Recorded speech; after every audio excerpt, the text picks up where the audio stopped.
Chhattisgarhi video देखने के लिए हमारे चैनल को सब्सक्राइब करें और दबाएं इस बेल आइकन को, ताकि हमारे वीडियो के नोटिफिकेशन आपके पास पहुंचे सबसे पहले। सपना के खातिर राजमहल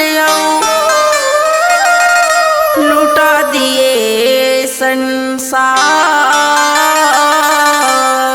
दाई दादा के माया नहीं पाए, जिंदगी हो गए अंधिया, जिंदगी हो गए अंधिया।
लाला मोरा भागिन के रोही, लाला मोरा भागिन के बेटा, लाला मोरा भागिन के रोही।